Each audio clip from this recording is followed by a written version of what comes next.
Good evening friends. In this video or in this class we will see how to find the solution of a swing equation. So before going to that, first we need to understand what is the need to find the solution. What is the need to find the solution of swing equation, right? So first we should know what is the swing equation. Swing equation is given by m d square delta by dt square is equal to accelerated power Pa, or it is also equal to shaft power minus electric power. What is this? This is the electric power, this is the shaft power. Okay, so m d square delta by dt square is nothing but the accelerated power. From this we can write d square delta by dt square is equal to accelerated power divided with m, where m is equal to moment of inertia. What is m? It is nothing but the moment of inertia of a synchronous generator connected to an infinite bus. We know that the moment of inertia is sh by pi f, or if I want to express this m in per unit, I can write this as h by pi f per unit, right? So the m in per unit is given by h by pi f per unit, right? So if you know m and if you know accelerated power, you can know d square delta by dt square value. So what is this equation? It is actually a second order differential equation, second order non-linear differential equation, because when you have a sign terms involved, we can call it as a non-linear differential equation. So it is a second order non-linear differential equation.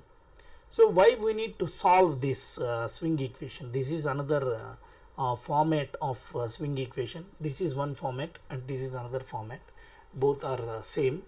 So why we need to solve the swing equation, or why we need to find the solution of swing equation? Basically, the reason why we are finding the solution for swing equation is we need to know the delta variation with respect to time.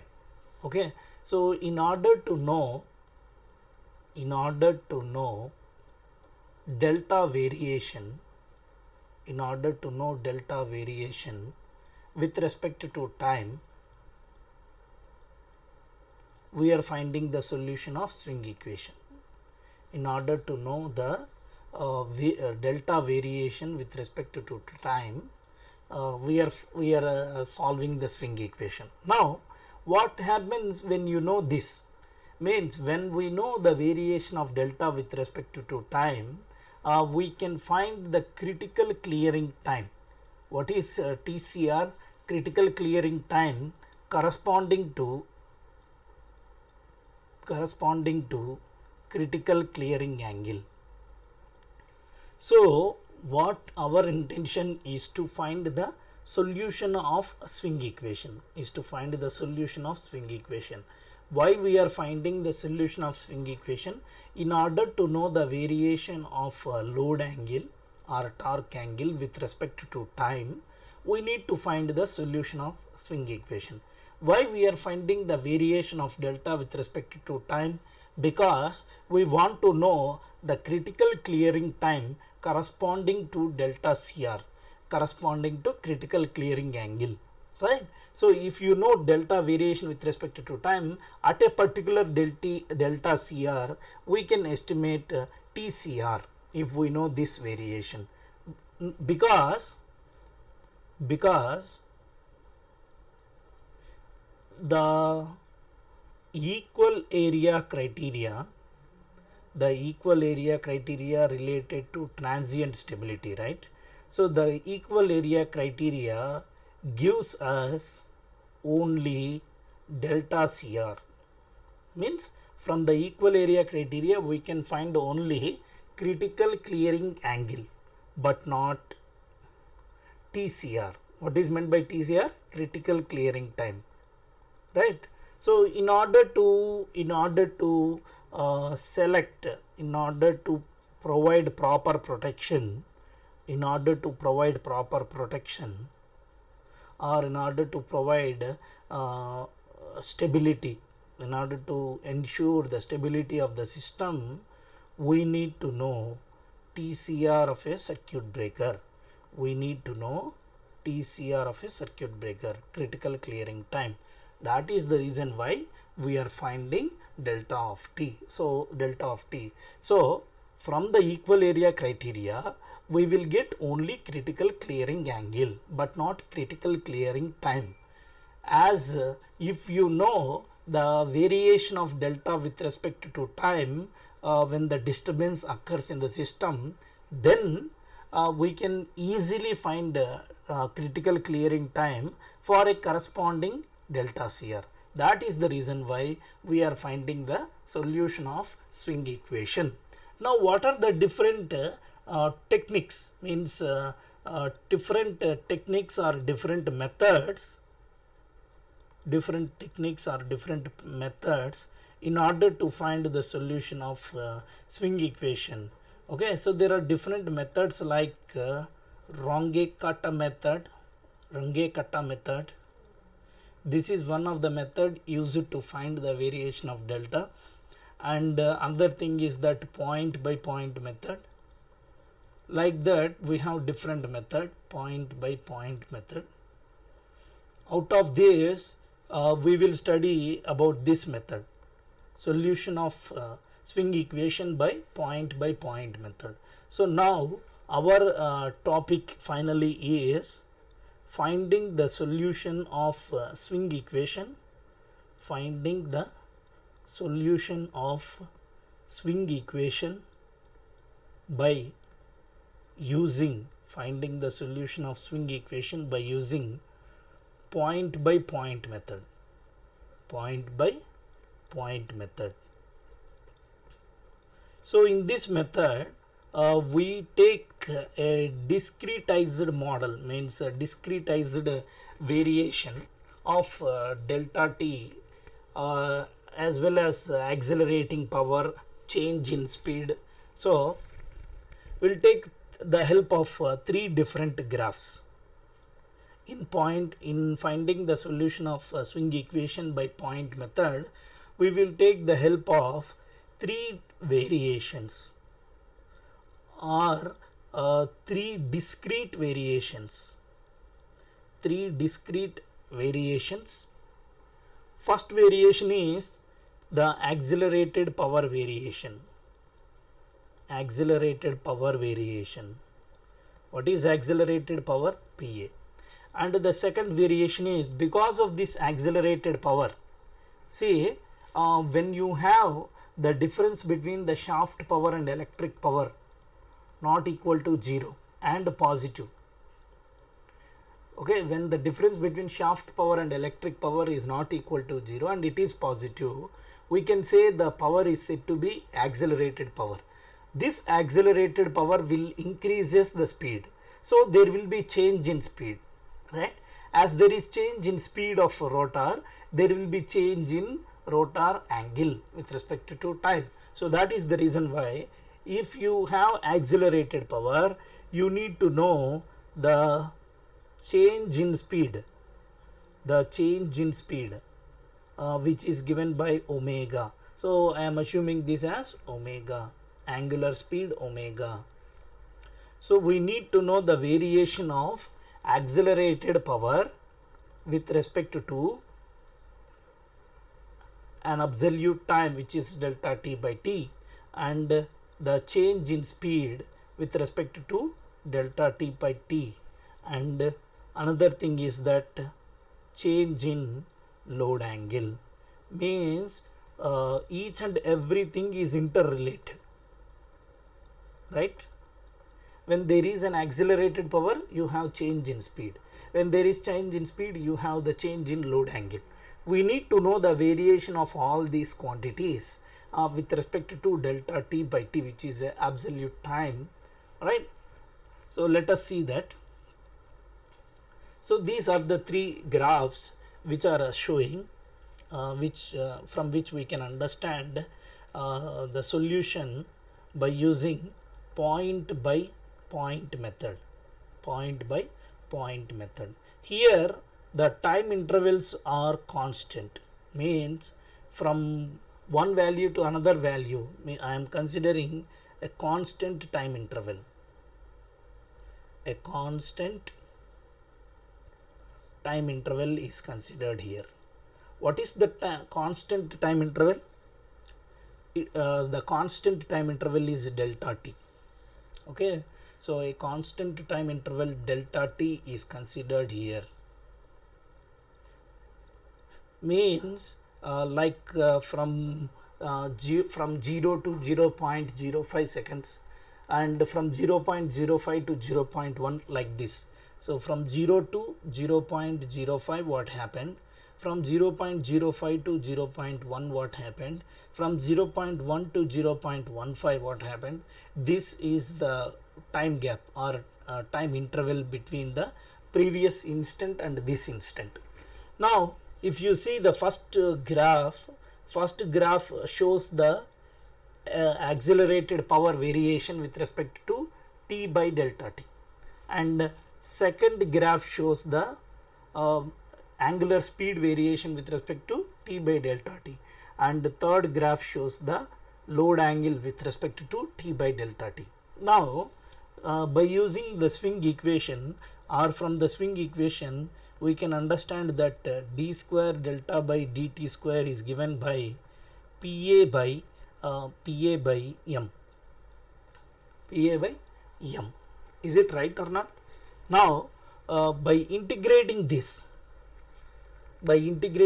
on both sides,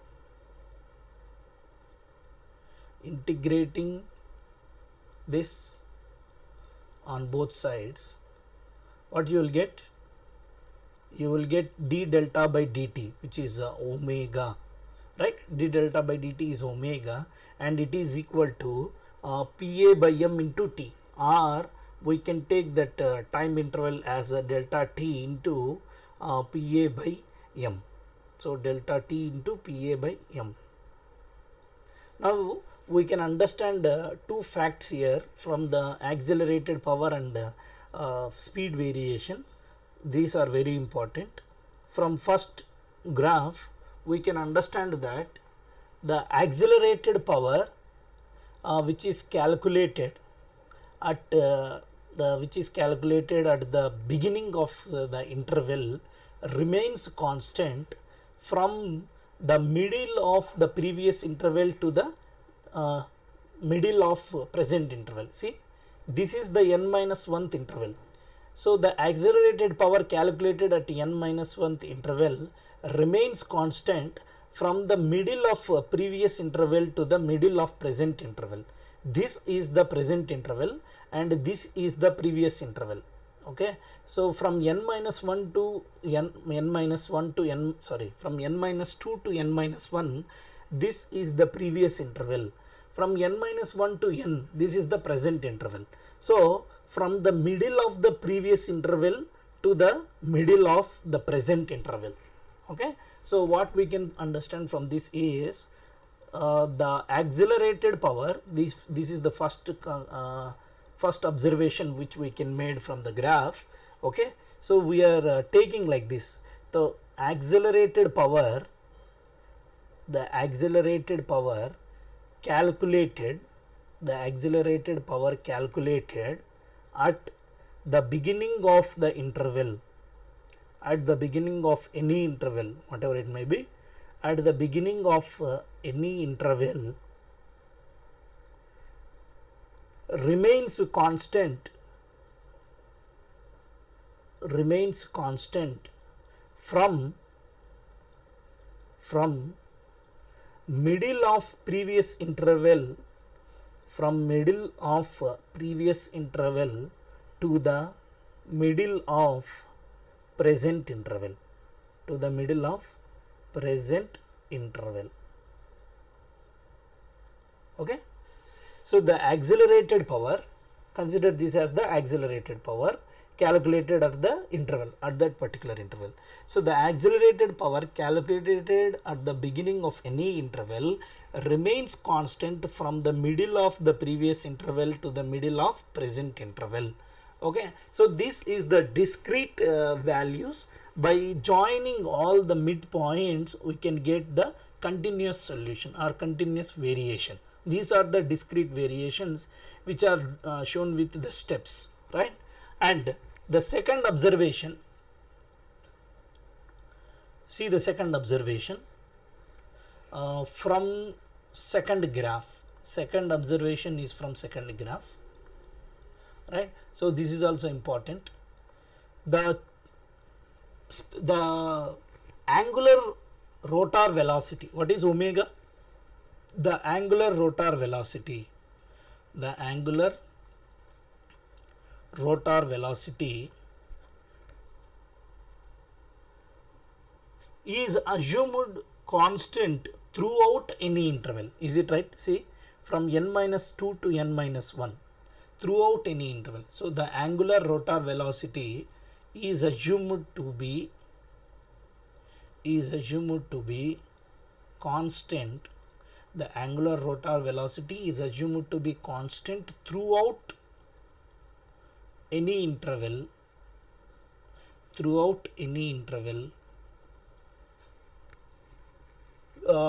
at the value, throughout any interval at a value which is calculated at a value which is calculated at the middle of the interval, at a value which is calculated at the middle of the interval. See, you will calculate a omega value at the middle of any interval. So throughout that interval, the omega value remains constant at that value. See, the middle of n minus 2 interval and n minus 1 the middle of n minus 2 time period and n minus 1 time period is n minus 3 by 2 time period. So the middle of the interval is n minus 3 by 2. If you calculate the omega value at this middle of the interval, it remains constant throughout the interval. This is like this, right? Similarly, if you observe here, if you calculate the omega value at the middle of this interval, this is one interval from n minus 1 to n, one interval, from n minus 2 to n minus 1, one interval. So the omega value which is calculated at the middle of the interval remains constant throughout the interval, These are the two observations which I can made from the graphs that are showing here. Now see, the accelerated power will create angular velocity so that accelerated power which is calculated at n minus 1 see, from n minus 1 to n, you have that change in speed, this one, right? This is the change in speed. Now from the swing equation,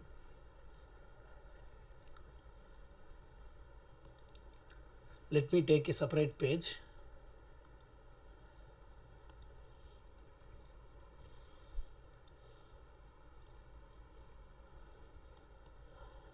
See, so how can I relate now the angular velocity with accelerated power? First, we need to know what is the accelerated power for n minus 1th interval.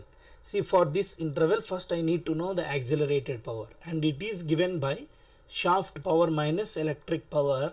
Shaft power minus electric power is P max sine delta n minus 1.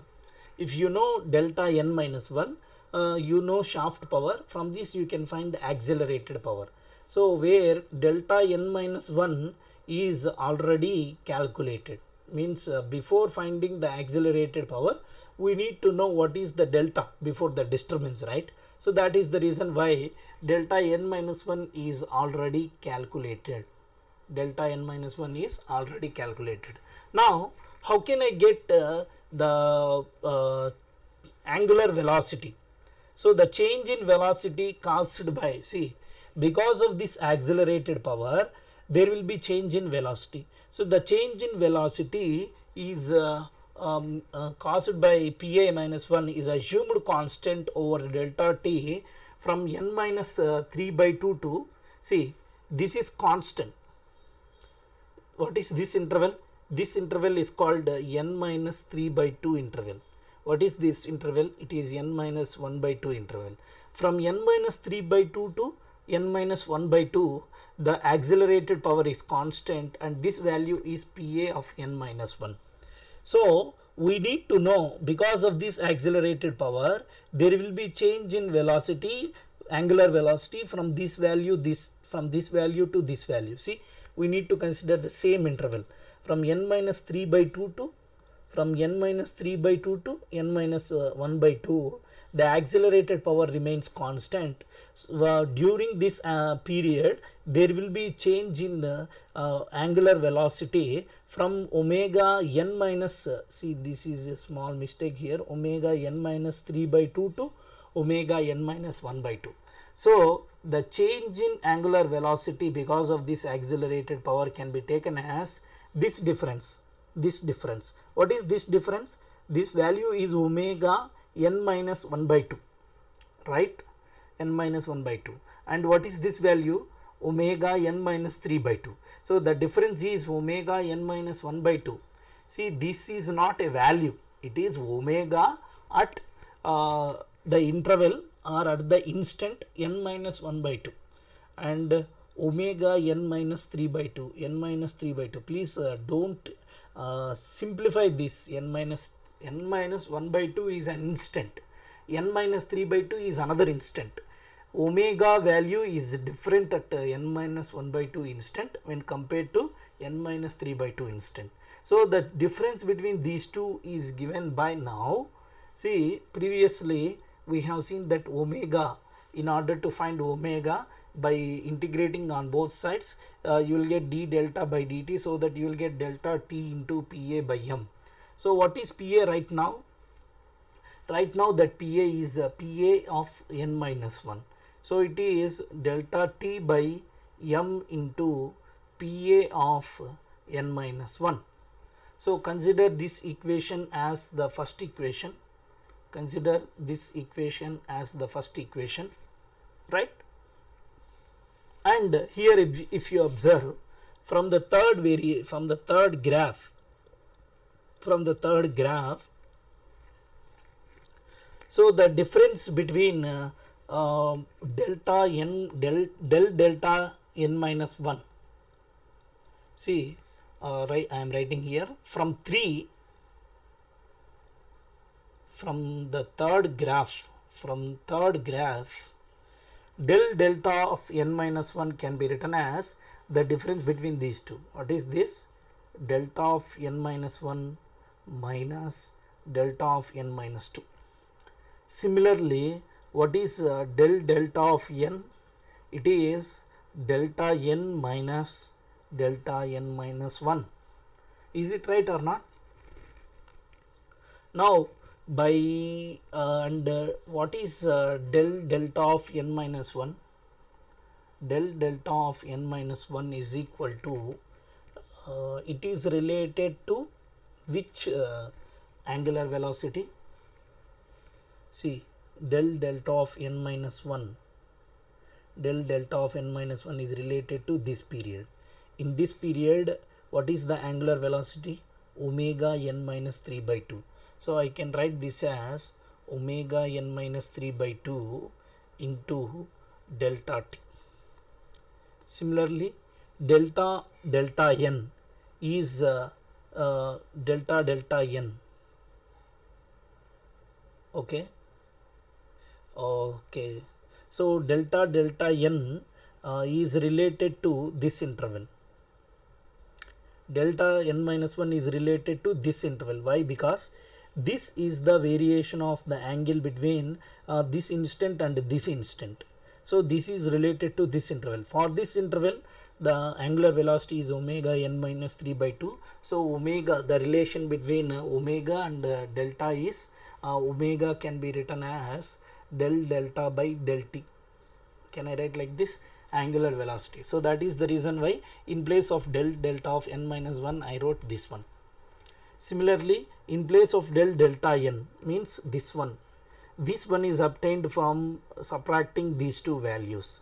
So I need to know this interval, means the angular velocity related to this interval. What is the angular velocity related to this interval? It is omega n minus 1 by 2.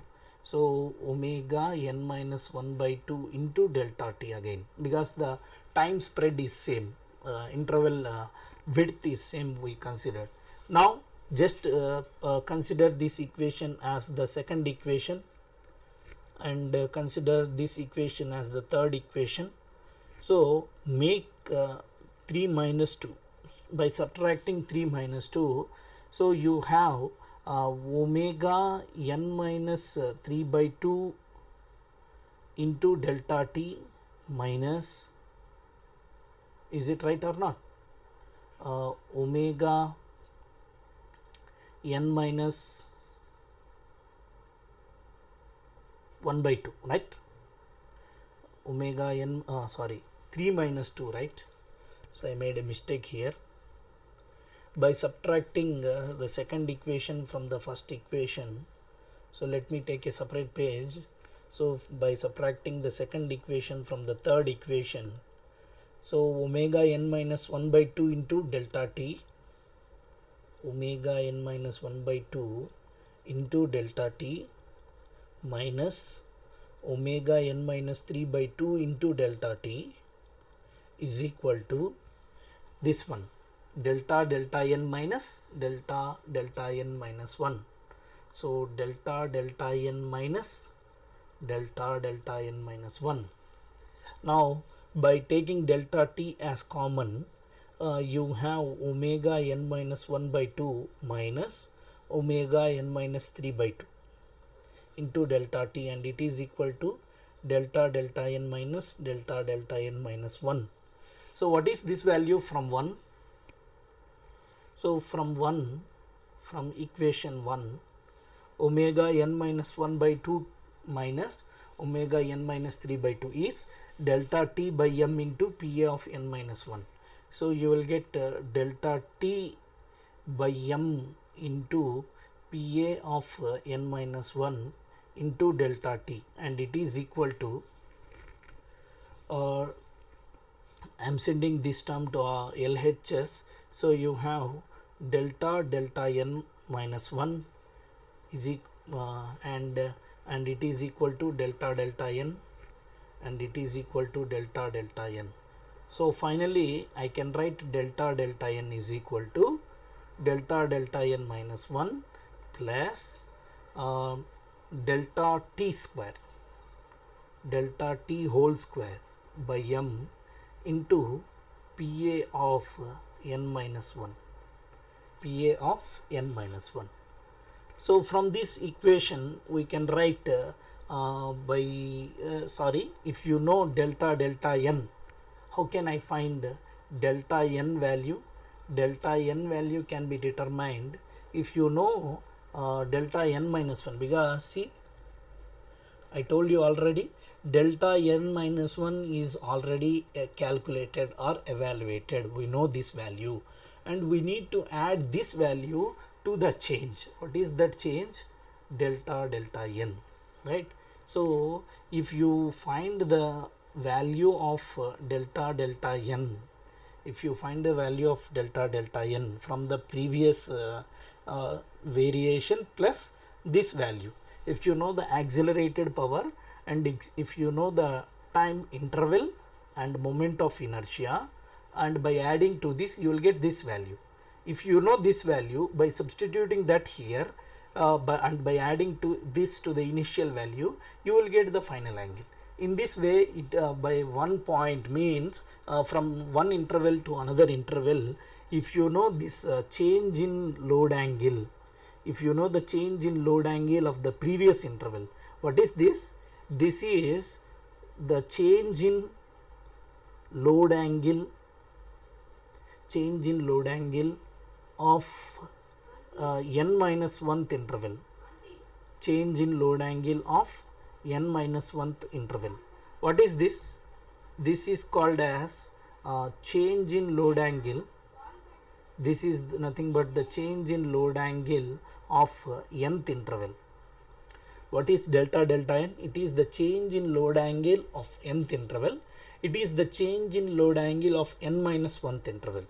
If you know the change in load angle of nth interval, by adding it to the load angle at the end of n minus 1th interval, you will get the load angle at the end of nth interval. In this way, you can find the change in load angle, and you can find the load angle at the end of any interval. Okay, so it can be repeated, means as I have determined delta n, you can also find PA of n plus 1th interval or PA of nth interval. If you know PA of n minus 1th interval, you can also know PA of nth interval. If you know PA of nth interval, you can find delta delta of n plus 1th interval, and if you know delta delta of n plus 1th interval, you can find delta of n plus 1th interval. Means all these values depends upon the previous relations, right? See, so from PA of n minus 1th interval, you have determined delta delta n. Is it right? From delta delta n, you have determined delta n. This is about the n minus 1th interval to nth interval, and here this is nth interval to n plus 1th interval. This is nth interval to n plus 1th interval. In this way, you can find the accelerated powers. Now, what happens when there is a discontinuity? When there is a discontinuity in accelerated power. When there is a discontinuity in accelerated power. Why there will be discontinuity in accelerated power? Because of sudden switching as well as removal of a fault or initiation of any switching. The reason why there is a discontinuity in accelerated power is sudden switching and removal of fault. Because of this situation, you have discontinuity in accelerated power, removal of fault.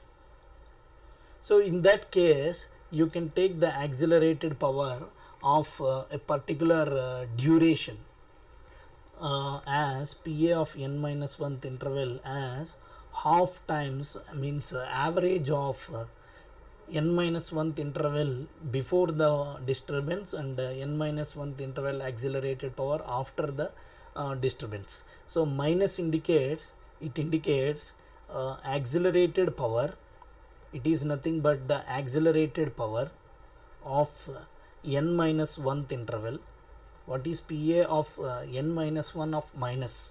So accelerated power of n minus 1th interval before, immediately before, okay, just before, not immediately before, just before. So just before the fault. So when there is a sudden switching or a removal of fault, there will be discontinuity in accelerated power. When there is discontinuity in accelerated power, how to evaluate the accelerated power for n minus 1th interval?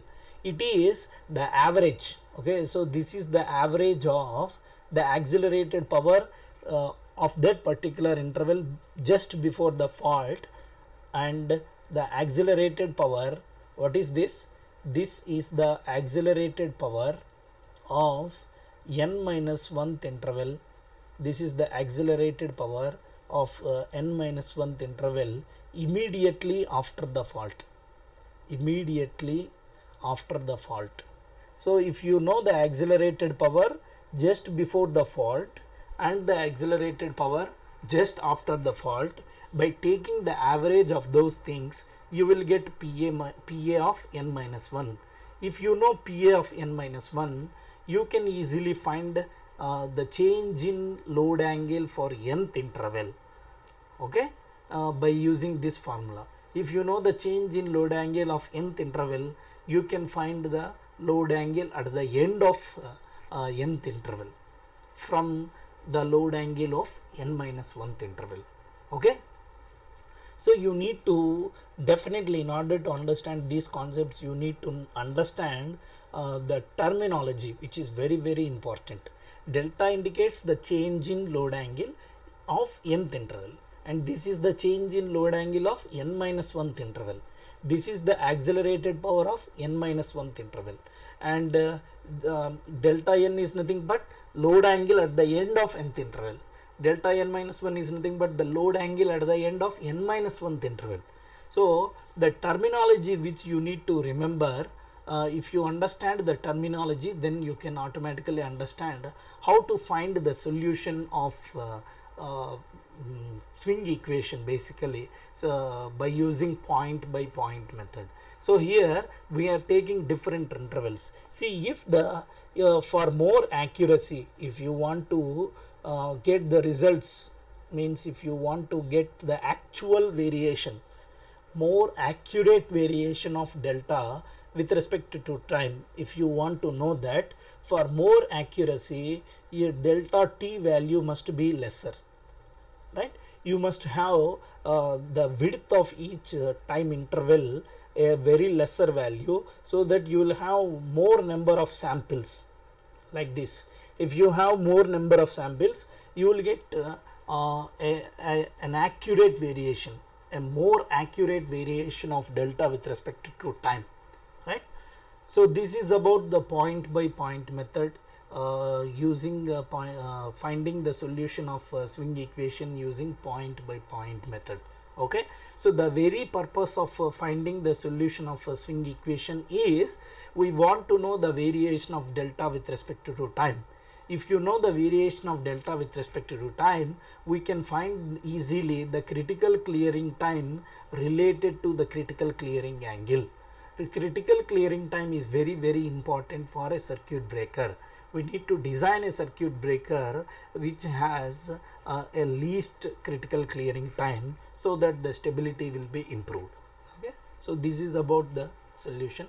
If you understand this, please subscribe to my channel.